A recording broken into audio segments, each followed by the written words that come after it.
ఇదంతా యువతకి good news, జగన్కి బ్యాడ్ న్యూస్. ఈరోజు కూడా మీరు చూస్తే చంద్రబాబు నాయుడు గారు పదే పదే చెప్తున్నారు, జగన్ అనే వ్యక్తి క్రిమినలైజేషన్ ఆఫ్ పాలిటిక్స్ చేస్తున్నాడు. మేమందరం అహర్నిశలు కష్టపడుతున్నాం. గౌరవ ముఖ్యమంత్రి గారు అయితే సింగపూర్లో 8 ఆయన మీటింగ్లు మొదలు పెడితే రాత్రి 11:30 వరకు మీటింగ్లు నిర్వహిస్తున్నారు. అంటే ఆంధ్ర రాష్ట్రానికి పెట్టుబడులు తీసుకురావాలి, యువతకి ఉద్యోగాలు ఉపాధి తీసుకురావాలని ఆయన అహర్నిశలు కష్టపడుతున్నారు. ఆయన అంత కష్టపడుతుంటే మేము కనీసం ఇంకో గంట ఎక్కువ కష్టపడాలని మేమందరం పరిగెడుతున్నాం. గౌరవ ముఖ్యమంత్రి గారితో పోటీ పడాలని ప్రతి మంత్రి మేము పరిగెత్తాం. ఇదంతా జరుగుతున్న సమయంలో ఒక వ్యక్తి, మురళీకృష్ణ అని ఒక వ్యక్తి సింగపూర్ ప్రభుత్వానికి ఈమెయిల్ పంపించాడు. అక్కడున్న మంత్రులందరికీ, అధికారులందరికీ, సింగపూర్ హై కమిషనర్తో సహా ఆ వ్యక్తి ఈమెయిల్ పంపించాడు. ఆంధ్ర రాష్ట్రంలో అన్స్టేబుల్ గవర్నమెంట్ ఉంది, రేపో మాపో ప్రభుత్వం మారిపోతుంది, మీరు ఆంధ్ర రాష్ట్రంతో ఒప్పందాలు చేసుకోవద్దు అని క్లియర్గా అతను చెప్పారు. మేము అందరం ఆశ్చర్యపోయాం, మరి ఇంత కష్టపడుతున్నాం, పెట్టుబడులు తీసుకొద్దామని మేము ప్రయత్నిస్తున్నాం, ఎవర్రబ్బాయి ఈ వ్యక్తిని మేము చెక్ చేస్తే ఏకంగా ఆ వ్యక్తి పెద్దిరెడ్డి రామచంద్రారెడ్డి కంపెనీ PLR కన్స్ట్రక్షన్స్లో పనిచేస్తున్న వాళ్ళతో అనేకసార్లు మాట్లాడారు. వైకాపాకి చెందిన మాజీ ఎమ్మెల్యేలతో కూడా అతను మాట్లాడారు. మొత్తం రికార్డు మా దగ్గర ఉంది.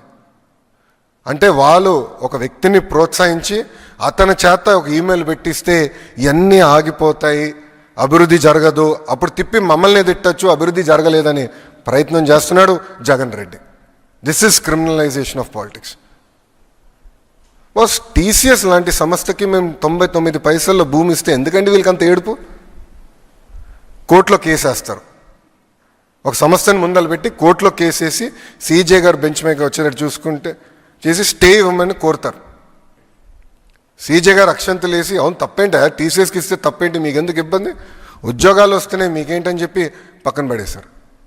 అంటే చూడండి, అడుగడుగునా అభివృద్ధి జరగకూడదు, పెట్టుబడులు రాకూడదు, వచ్చే కంపెనీలని తరిమేయాలి, అదే లక్ష్యంతో పనిచేస్తున్నారు. నిజంగానే బాధేస్తుందండి ఈరోజు.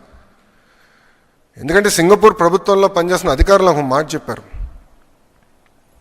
చెన్నైలో ఒక కంపెనీ, సింగపూర్ కంపెనీకి ఏదో ఇబ్బంది వస్తే DMK, AIDMK ఎంపీలు అందరూ కలిసికట్టుగా వెళ్ళి సింగపూర్ హై కమిషనర్ గారిని కలిశారు.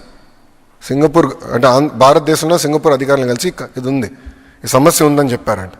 ఆయన ఆశ్చర్యపోయారు, అరే మీరు ఇద్దరు ఎప్పుడు కొట్టుకుంటారు కదా, ఇప్పుడు ఇద్దరు కలిసికట్టుగా వచ్చి ఏంటి మమ్మల్ని కలిసారంటే వాళ్ళు ఒక మాట చెప్పారంట. సార్ చెన్నై వరకు మేము కొట్టుకుంటాం సార్, చెన్నై దాటి వచ్చిన తర్వాత మేము తమిళనాడు సార్, తమిళనాడు మేము రాష్ట్రం కోసం మేము కలిసికట్టుగా పనిచేస్తాం, మాకు ఎలాంటి విభేదాలు లేవు, ఈ సమస్య మీరు పరిష్కరించండి అని చెప్పారు.